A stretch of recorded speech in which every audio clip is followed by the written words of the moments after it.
rahmah dan barokah surah Al-Fatihah. Allah berikan kepada kita dan keluarga kita iman, Islam, ihsan yang kuat, ilmu-ilmu yang manfaat, sehat afiat, panjang umur dalam taat, dimudahkan segala urusan kita dunia dan akhirat, dan Allah luaskan kepada kita rezeki yang halal, yang thayyib, yang berkah untuk ibadah kepada Allah, dan Allah sampaikan kita kepada ma'rifat, husnul khotimah dan ridhonya di dunia wal akhirah. Sekaligus Fatihah ini juga kita tujukan untuk arwah almarhum dan almarhumah, orang-orang tua kita, keluarga, sanak famili, para guru dan para alim ulama yang telah pulang ke rahmatullah, dan wabil khusus untuk para pahlawan bangsa dan para syuhada yang telah berjuang merebut kemerdekaan Republik Indonesia. Mudah-mudahan semuanya selalu mendapatkan limpahan rahmat dan maghfirah, diluaskan alam kubur mereka dan dijadikan kubur mereka raudhah min riyadil jinan. Dan mudah-mudahan negeri kita Republik Indonesia ini menjadi negeri yang diberikan keselamatan dan ketentraman lahir dan batin, diberikan kesejahteraan oleh Allah Subhanahu wa taala, dan Allah jadikan para pemimpin-pemimpin kita orang-orang yang dapat memegang amanah dengan sebaik-baiknya untuk kemaslahatan rakyat dan umat. Lillahi ta'ala bidilkan niyah wa ila hadratin Nabi Muhammadin sallallahu alaihi wasallam wa ali washabi wa azwajihi wa zurriyati radhiyallahu anhum wa ila jami'il anbiya wal mursalin wal malaikatil muqarrabin wal awliya'il arifin al muhaqqiqin wal ulama'il amilin wa syuhada'i wa salihin, khususan ila hadrati sultan awliya Syekh Muhyiddin Abdul Qadir Jailani, wila hadrati sultan awliya Syekh Abil Hasan As-Sazili, wila hadrati sultan awliya Syekh Bahauddin Anad Sabandi, wila harus Syaradian Abdul Razak Al-Tarmusi, wila Syekh Abdul Salam, wila harus Syekh Hudori bin Hasan, wila harus Simbah Penjalu, wila harus Syaramoke Mustaqim bin Husain, wila Syaramoke Abdul Jalil Mustaqim, wila harus Syekh Ashrullah Al-Mazuki, wila harus Syekh Haji Mahfuz Syafi'i, wila harus Syekh Salahuddin Abdul Jalil Mustaqim, wa usulihim wa furihim asyayhim wa talamizihim wa man intasaba ilaihim qaddasallahu asrarahum, wila harus Sadina Hadir alaihi salam, wila harus jamil awliya atis al-jinabi Indonesia, wila jamil abtalil muslimin al-indonesiyin wa syuhada'il indonesiyin, wa ila jami' arwahi abaina wa ummahatina ajdadina wa jaddatina wa amamina wa amatina wa akhwalina wa akhalati man haqqun alina wa lima syahina muallimina wa asatizatina, wa ila jami'il muslimin wal muslimat wal mu'minin wal mu'minat al-ahya'i minhum wal amwat, syai'un lillahi lana wa lahumul fatihah. أعوذ بالله من الشيطان الرجيم بسم الله الرحمن الرحيم الحمد لله رب العالمين الرحمن الرحيم مالك يوم الدين إياك نعبد وإياك نستعين اهدنا الصراط المستقيم صراط الذين أنعمت عليهم غير المغضوب عليهم ولا الضالين رب اغفر لنا ولوالدينا آمين. قال بسم الله الرحمن الرحيم hayatus shalah tasyiratun minha al-awwal raf'ul yadaini muqabilal mankibaini inda takbiratil ihram wa indar ruku' wa indar raf'i minhu wa indal qiyami minat tasyahhudil awal. Bapak-bapak dan saudara-saudara, kita lanjutkan kajian kita masih seputar sholat. Pada kajian yang lalunya lagi ya. Mohon maaf kalau Sabtu kemarin telat ya. macet di jalan sampai di sini saya dengar doanya udah selesai. Jadi nggak keburu ya. Mohon maaf aja Pak ya. Maafin nggak? Maafin ya. Alhamdulillah ya. Nah sekarang kajian yang lalu kita sampai tentang sunnah-sunnah abad ya, sunnah-sunnah dalam sholat yang kalau kita meninggalkannya baik itu lupa atau sengaja itu diganti dengan sujud sahwi sebelum salam setelah bacaan tasyahud. Ya, andai kata umpamanya lupa juga ya sujud sahwinya ya setelah salam atau mungkin ketika wirid ya baru ingat iya tadi sujud sahwinya lupa. Terus bagaimana ya udah gak ada masalah ya artinya sholatnya tetap sah ya mungkin ya nilai pahalanya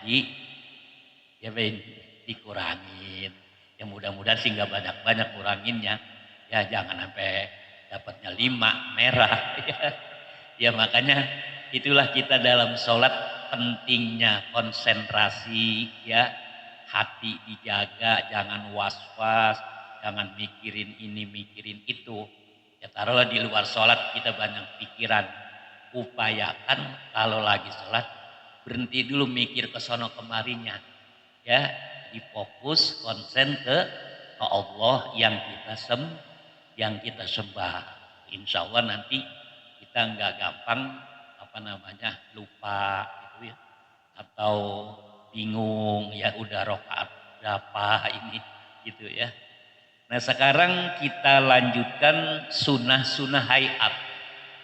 Sunnah-sunnah hayat ini adanya di dalam pelaksanaan ibadah sholat.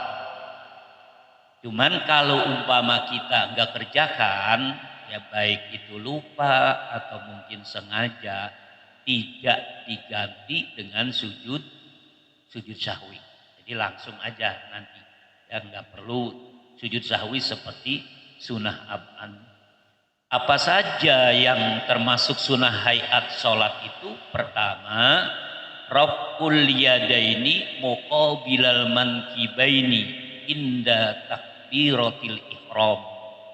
Mengangkat kedua tangan ya, muqabilal mankibaini ya, menghadap dua pundak.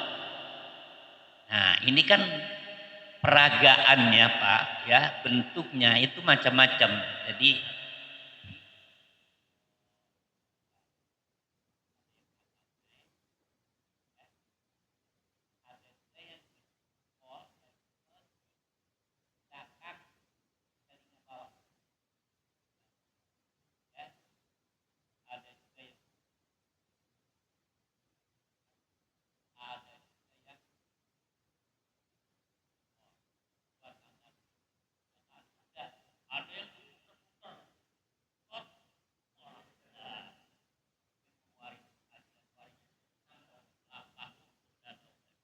ya, tapi dari semua model-model mengangkat kedua tangan ini itu semuanya nggak ada masalah.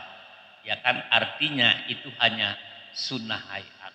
Andai kata umpama ya dalam takbiratul ihram dia nggak mengangkat kedua tangan langsung sedekap boleh dan sah-sah aja dan tidak perlu kita permasalahkan. Ya, wah si anu tuh mbahnya kayak gitu langsung sedekap aja dia nggak ngangkat kedua tangan. Udahlah kita nggak usah sibuk ngurusin sholat orang lain, mendingan sholat kita aja kita rapiin gitu ya, kita nilai begini begitu kalau penilaiannya benar, kalau salah ya kan, tapi kan yang jelas dari segi hukum tanpa mengangkat kedua tangan langsung sedekap Allahu Akbar dia sedekap itu nggak ada masalah. Itu dalam mazhab Hanafi ada ya, dalam mazhab Hanafi ya. Jadi dalam mazhab Hanafi ini kan ahlu sunnah wal jamaah juga. Jadi kalau ketika kita melihat ya ada orang sholat yang mungkin berbeda dengan kita di sini, udah lepas aja. Mungkin dia ngikut mazhab yang lain, atau juga bisa jadi ya mazhab Syafi'i tapi berbeda qaul. Karena kan nanti di dalam mazhab Syafi'i itu Pak, ada yang namanya qaul qadim, ada yang namanya qaul jadid. Nah, ini yang jarang dicermati oleh kita pengikut mazhab Syafi'i. Jadi mazhab Syafi'i itu ada dua versi Pak. Pertama namanya qaul qadim, itu ketika beliau masih di Irak. Tapi ketika beliau hijrah ke Mesir, itu qaul namanya qaul jadid, pendapat yang diperbaharui. Jadi nanti ada pendapat lama beliau yang beliau revisi, yang mungkin tadinya sunnah menjadi fardu, atau yang mungkin tadinya fardu menjadi sunnah. Dan ini tentunya dengan penyelaman yang dalam gitu. Namanya seorang imam gak kayak kita, ya kan, kita itu nggak ngerti apa-apa tentang Al-Quran hadis Pak, ya, kecuali ya sekedar comot sini comot sono, ya kan, gak diselamin, alatnya juga kita nggak lengkap. Kalau Imam Syafi'i itu alatnya udah lengkap semua Pak, dan alatnya itu udah alat yang betul-betul luar biasa, nggak bisa istilahnya kita itu menandinginya, mendekatinya aja nggak bisa. Makanya ya kayak Imam Nawawi gitu Pak, sekelas Imam Nawawi menurut pengamat para ulama-ulama, para imam-imam kita, Imam Nawawi itu udah selevel Imam Syafi'i Pak. Tapi ketika beliau ya dianjurkan oleh ulama-ulama, imam-imam yang lain untuk istilahnya menciptakan mazhab sendiri, beliau itu nggak mau. Ya, beliau bilang enggak. Ya, kenapa? Saya lebih aman dan lebih selamat ikut Imam Syafi'i. Itu Imam Nawawi. Lah kita yang kadang-kadang ikro aja kagak hatam, juz amma kagak hatam, kuliah keder mulu, sok-sokan nggak mau ngikut Imam Syafi'i atau mazhab yang lain. Ini kan kelewat sombong. Iya Pak, orang sekarang itu banyak yang sombong, banyak yang ujub dengan ngerti agama. Lu ya, malah yang awal itu yang nggak ngerti agama,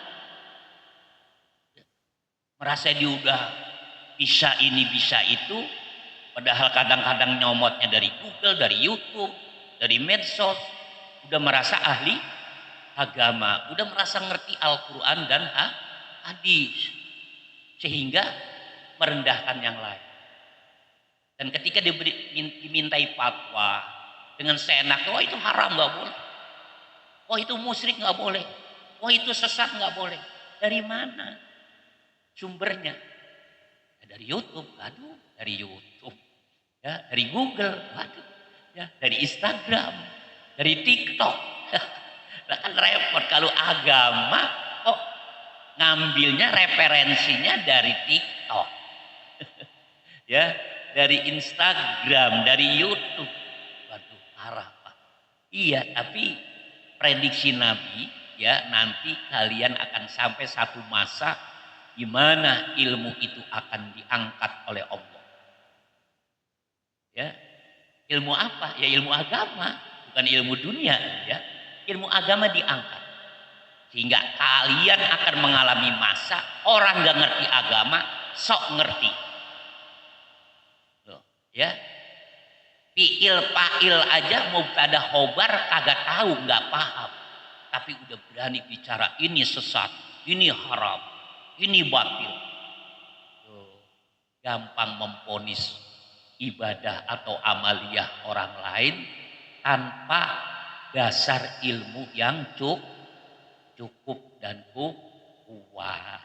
Nah, itu Pak ya. Nah, jadi kembali kepada masalah mengangkat kedua tangan, kita nggak usah ambil pusing kalau umpamanya melihat ada orang lain tidak mengangkat kedua tangan atau kok model mengangkat kedua tangannya kayak gitu, beda sama kita umpamanya. Tapi kita sendiri juga kan dalam jamaah ini nih, saya yakin nggak sama kok ngangkat kedua tangannya, ya kan? Iya, nggak sama. Kalau orang kita dalam turun mau sujud, bangun dari sujud juga nggak sama. Tapi masih dalam satu mazhab. Tuh. Karena nanti kan dalam mazhab Syafi'i ada Imam Nawawi, ada Imam Romli, ada Imam Ibnu Hajar, Al-Haytami, ada Al-Asqalani. Ya kan banyak imam-imam yang nanti mereka itu berbeda pendapat, tapi semuanya dalam hal-hal furu'iyah, dalam hal-hal cabang Pak, bukan pokok-pokok agama. Kalau sholat sehari semalam 5 waktu, itu semua sepakat. Ya kan jumlah rakaat itu kan pokok, sama sepakat. Nah nanti kalau udah model gerakan-gerakan, nah itu baru bukan pokok lagi. Ya. Tapi kalau yang rukun-rukun tuh pokok, cuman model kayak rukunya itu seperti apa, bangun dari rukunya seperti apa, nah itu nanti udah furu namanya. Bagian-bagian cabang yang tidak perlu kita besar-besarkan. Kenapa?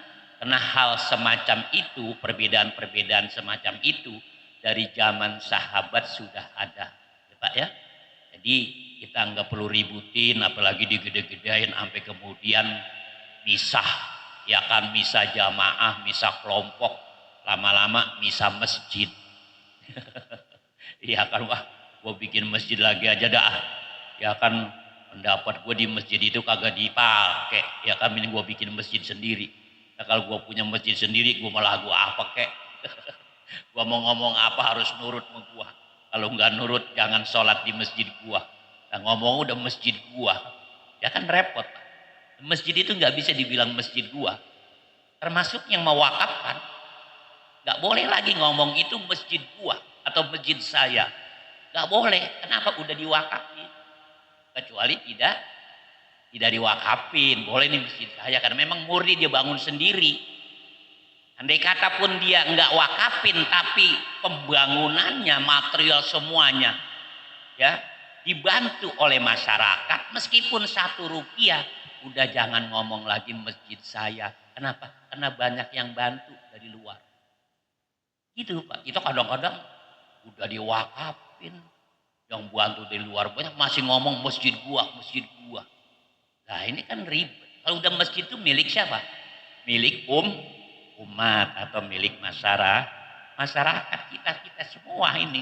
Nah, tapi dia akan nyumbangkan mendikit, cuman pasir 2 centong apa. Lah meskipun 2 centong juga, iya ya sama juga duit Pak. Ya kan 1 juta tanpa 1 rupiah jadi nggak 1 juta? Jadi nggak? Lah kagak jadi 1 juta. Kenapa? Kurang satu rupiah. Jangan dianggap sepele 1 rupiah itu. Ya kan gitu juga orang beribadah jangan dianggap sepele. Meskipun dia istilahnya nyumbang semen cuma sekepel. Ya kan? Ya, tanpa sekepel itu nggak bisa. Ya pembangunan itu berjalan. Nah, ini ya. Jadi dalam hal-hal ya terkait dengan ibadah dan tempat ibadah kita mesti betul-betul jangan sampai salah ya dalam anggapan atau perasaan kita ya milik kita punya kita dan sebagainya. Termasuk ibadah juga sama. Nah kemudian termasuk mengangkat kedua tangan indah ruku ketika mau ruku Pak. Angkat kedua tangan baru ruku. Itu sunnah hayat. Kalau langsung nggak ngangkat kedua, ya nggak apa-apa. Pokoknya kalau udah bicara sunnah hayat itu suka-suka kita gitu loh Pak. Maunya mau bagaimana? Mau dikerjain silahkan nggak ngapa-ngapa. Jadi tidak mempengaruhi keabsahan sholat. Kemudian wa inda raf'i minhu ketika bangun dari ruku juga disunahkan mengangkat kedua tangan.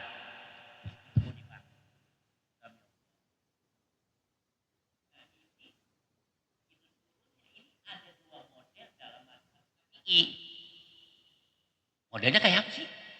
Ada yang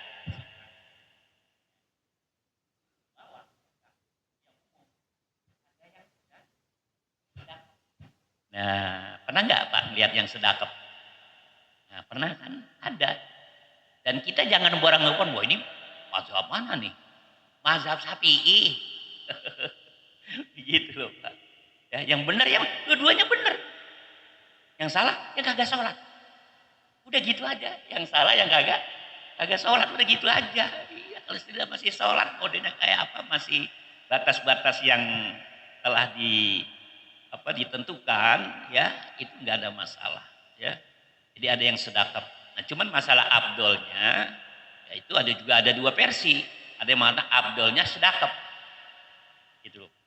Kenapa? Karena kalau sedekap tangan tenang. Tapi ketika sami Allahu liman hamidah, ya kan, kemudian tangannya ke bawah, itu kan kadang-kadang ada yang suka tangannya begini aja, ya kan, goyang-goyang aja. Nah itu 3 kali goyang batal sholatnya. Kenapa? Itu gerakan, ya, gerakan yang berturut-turut, ya. Ada juga yang benerin baju kokonya di belakang, ya, meskipun nggak gerakan besar tapi bisa menimbulkan makruh.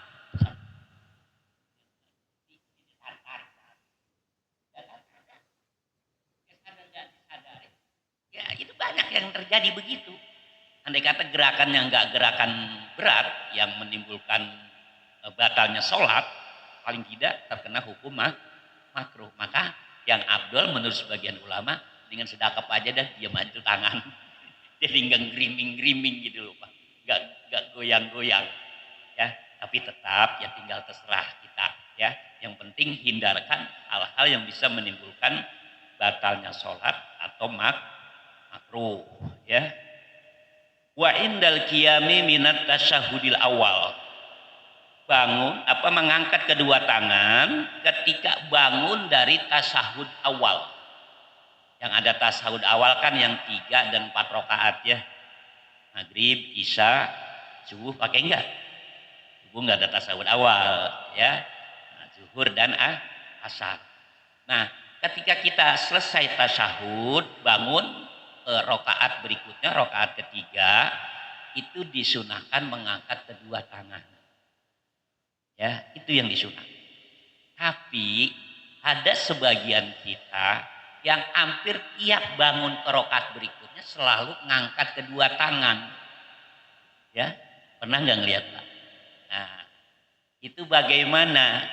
Ya sebetulnya sah sholatnya, ya. Cuman dia melakukan yang tidak disunahkan namanya. Terus bagaimana? Terkena hukum makruh. Ya, jadi ketika dia melakukan sesuatu yang tidak dianjurkan, tidak disunahkan, itu nanti hukumnya makruh aja Pak. Jadi sholatnya tetap sah, cuman hasil nilainya berkurang. Nah di sini kita pahamin Pak, ya. Nah, kalau kurang-kurang terus kan, ya bagaimana kan, kita tentunya merasa rugi kan. Nah itu semuanya disebabkan kita melakukan hal-hal yang memang tidak disuruh, tidak dianjurkan dalam sholat. Itu. Kenapa kita bisa melakukan itu? Ya salah satu faktor penyebabnya kurang ngaji, bukan kurang ngopi, ya, bukan kurang piknik, kurang ngaji, ya, atau ngaji tapi tidak terbahas hal-hal seperti itu, ya. Nah inilah, ya, kita pokoknya insya Allah kita bahas semuanya, ya, luar dalam kita bahas insya Allah, biar ibadah sholat kita itu makin apa, makin keren, makin cakep gitu Pak. Ya seiring umur kita makin berkurang, makin mendekati kematian, tapi ibadah kita makin bagus begitu. Jangan makin jelek, ya kan, matinya makin dekat, ibadahnya makin jelek lah, repot nanti, berat urusannya, ya. Kemudian yang kedua, wadkul yadil yumna, meletakkan tangan kanan fauqal yusra, di atas tangan kiri, ya sedekap, tahta sodri, di bawah dada, di atas pusar. Nah nanti Pak, ya, jadi atas pusar tapi di bawah dada, ini yang standar seperti ini. Nah kemudian ada kita melihat orang yang di atas dada begini, ya, itu bagaimana? Pokoknya sah-sah saja, ya. Andai kata turun, ya, pusar yang dia pegang, ya, bagian pusar sedekapnya, itu pun sah-sah saja, ya. Cuman dalam mazhab Syafi'i yang masyhur itu tadi di atas pusar di bawah dada, itu yang umum. Ada juga masih dalam mazhab Syafi'i Pak, ke kiri. Nah bagian tete miring di sini, tete yang di apa namanya dibekep begitu ya, bagian tete kiri. Ada yang turun, miring turun, ya seukuran pinggang sebelah kiri. Ini semuanya benar Pak, dan masih dalam mazhab Syafi'i.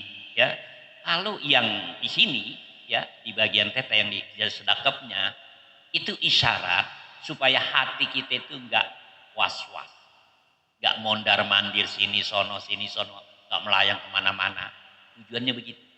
Ya, dipegang sini karena ini bagian hati Pak, ya jantung.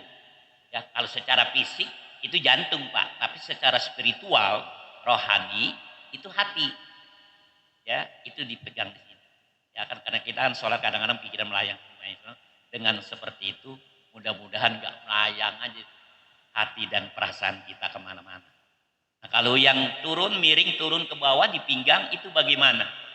Ya, ini riwayatnya karena Nabi biasanya terutama dalam situasi perang, ya beliau itu selalu menyiapkan pedang dan pedang sebelah kiri, dan apabila sholat itu megang kemari sambil megang gagang pedang. Maksudnya apabila situasi mendesak atau tiba-tiba ada serangan, segera itu pedang bisa langsung dicabut. Dan itu nanti ada khusus sholat namanya sholat khauf, sholat dalam kondisi takut. Maksudnya takut di sini dalam situasi genting gitu Pak, perang.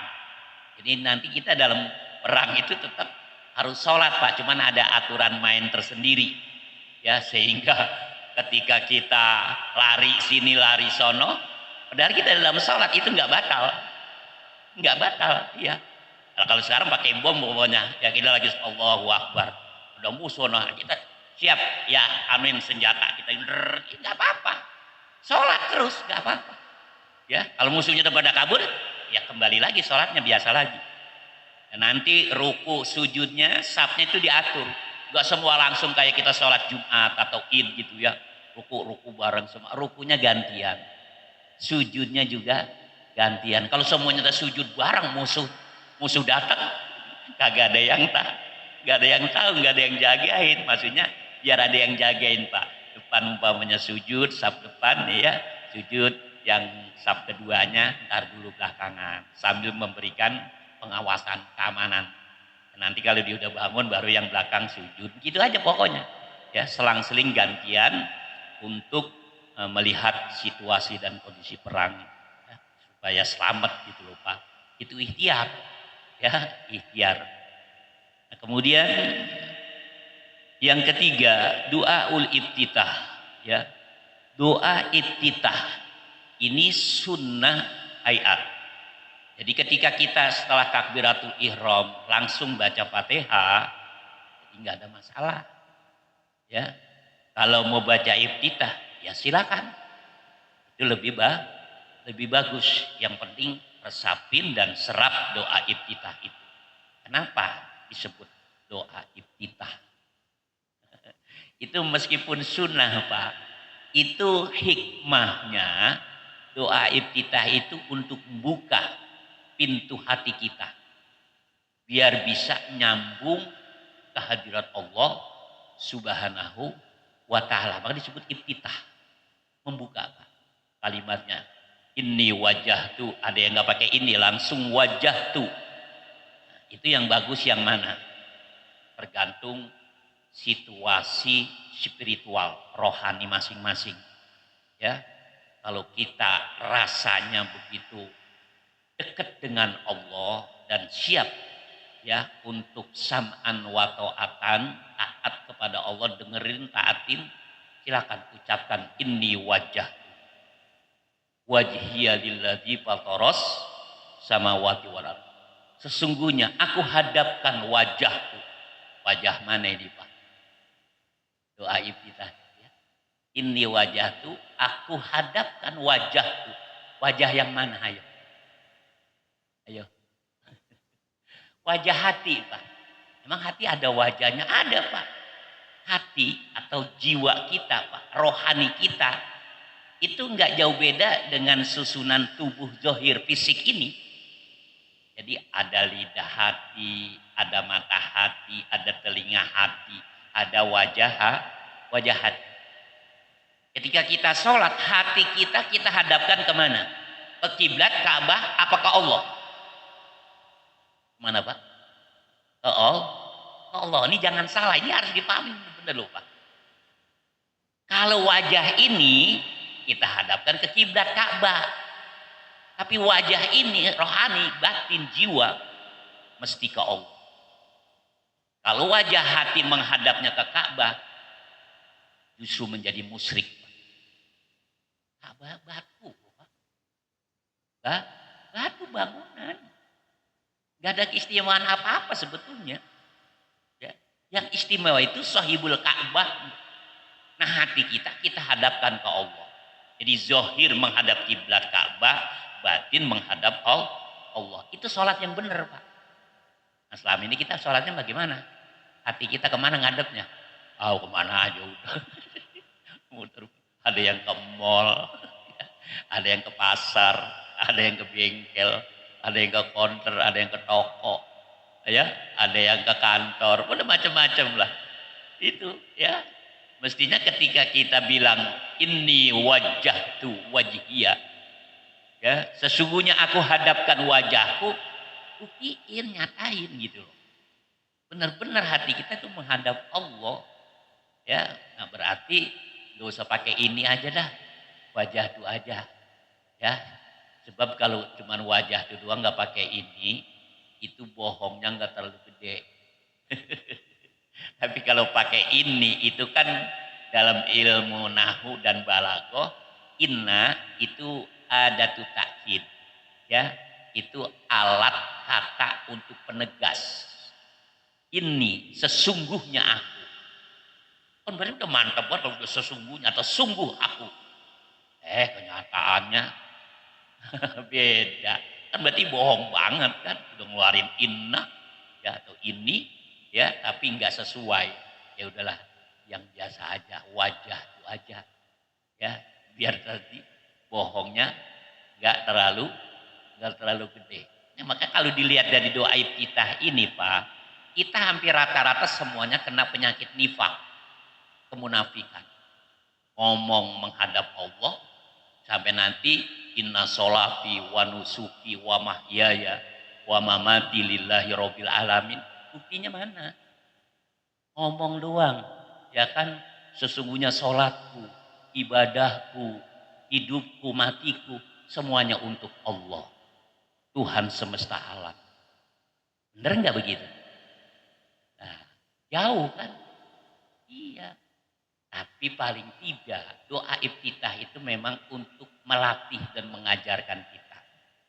Makanya sebelum kita mati, sebelum kita balik menghadap Allah, harus terrealisir, terbukti bahwa hidup kita itu memang hanya untuk Allah. Mati kita, ibadah kita, semua untuk Allah aja. Jangan untuk dunia, jangan untuk nafsu, jangan untuk perempuan, jangan untuk harta, jangan untuk jabatan, untuk Allah. Kenapa nggak boleh selain Allah? Karena selain Allah, pertama hakikatnya nggak ada, cuman seperti bayangan, kayaknya ada, padahal enggak. Yang kedua, karena dunia modelnya kayak apapun pasti akan hilang, lenyap, habis Pak. Iya, dulu kita bangga-banggain ya kan harta kita, pada waktunya hilang. Ya mungkin hartanya yang hilang atau kitanya yang hilang atau dua-duanya bareng. Ya kan kena gempa, ya kan kena gempa, manusianya penghuni rumahnya mati ketiban, ya kan kegencet, rumahnya ambruk, ya kan perhiasan habis semua, ya berarti hilang dua-duanya, ya atau salah satunya. Tapi pada waktunya pasti dua-duanya hilang, ya.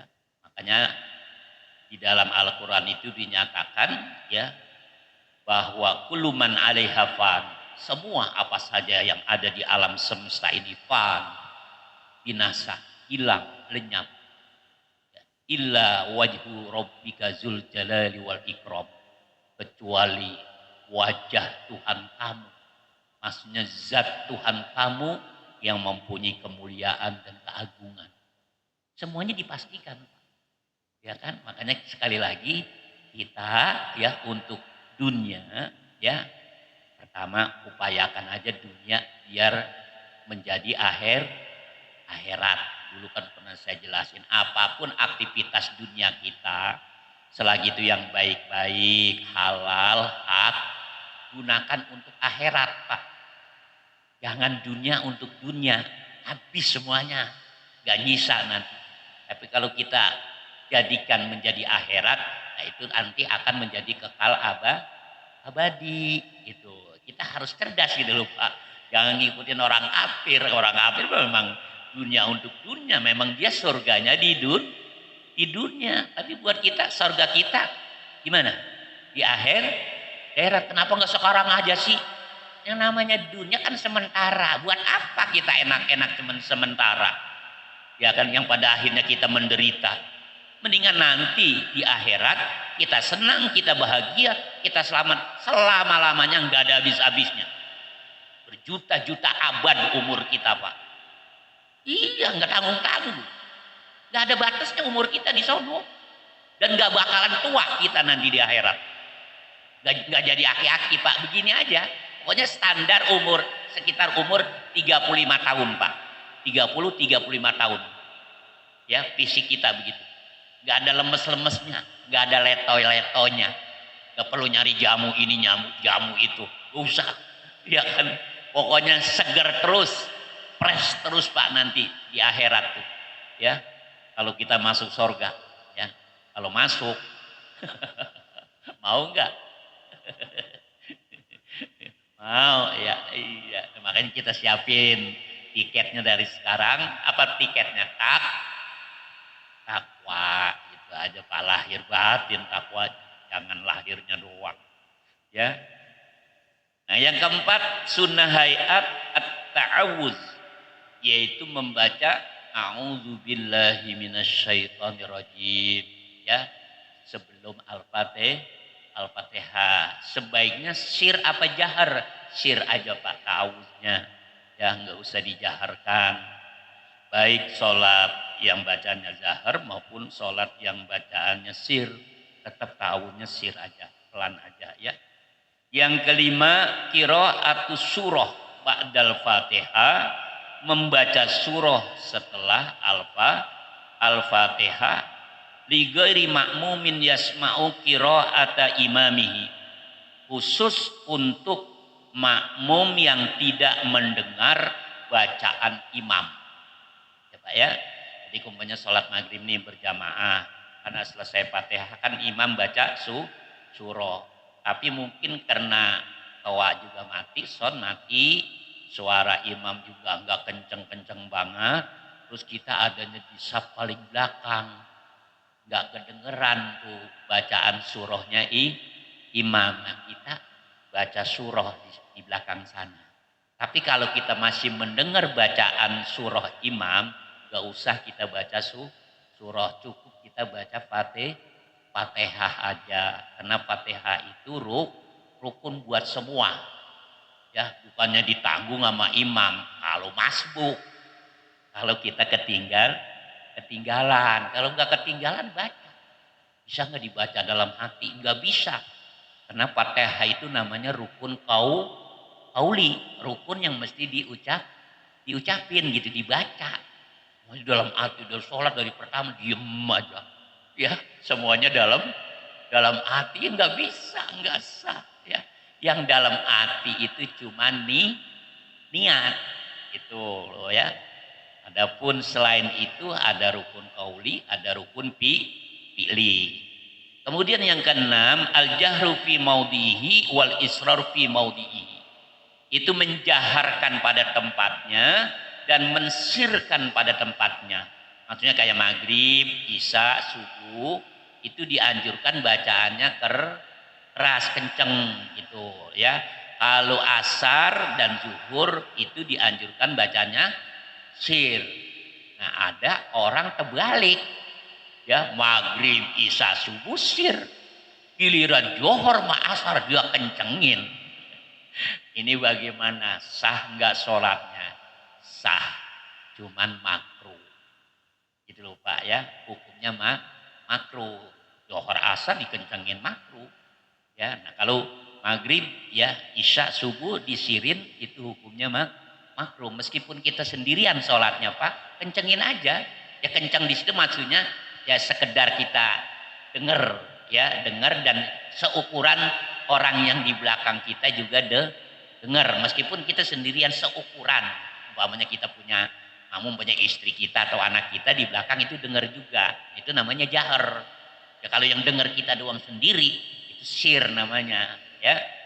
Nah, kemudian yang ketujuh takbiratu rafi wal khafdi, yaitu takbir mengucapkan Allahu Akbar ketika bangun, ketika turun, setiap kali pindahan gerakan-gerakan ya atau pindah gerakan itu diiringi dengan kalimat takbir.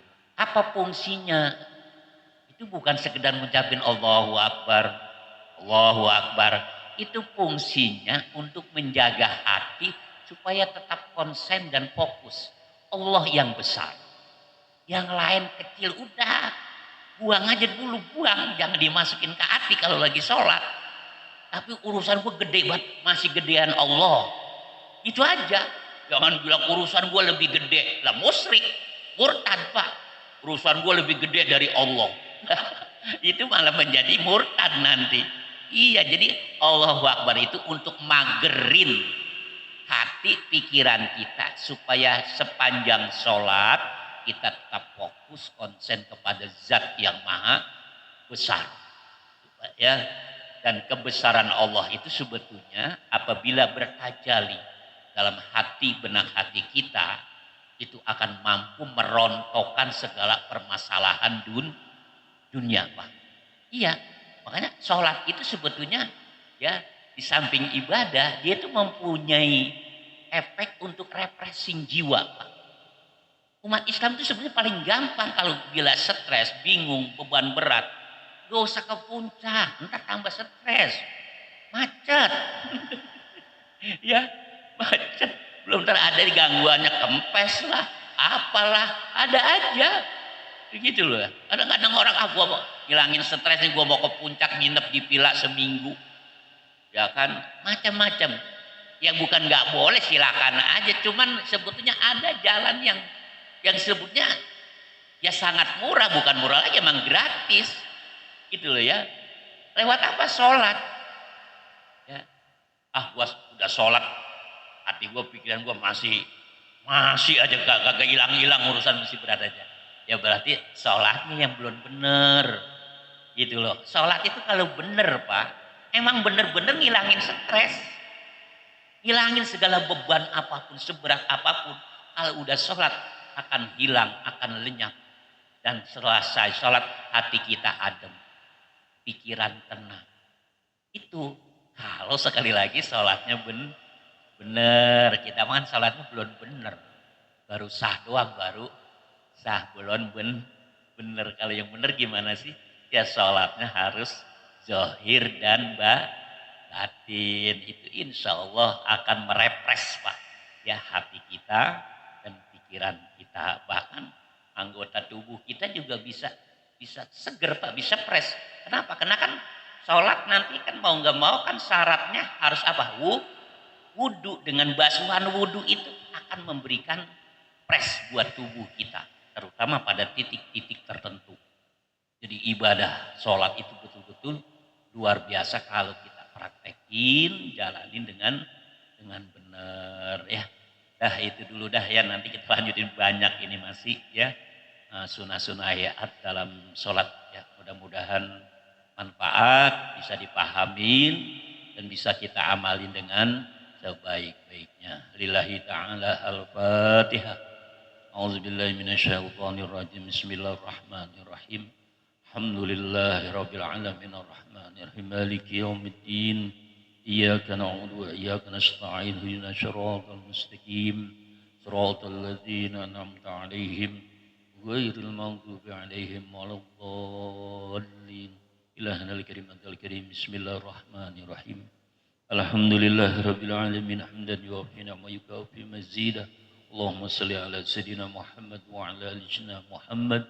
Rabbana zidna ilman nafi'a warzuqna fahman kamila.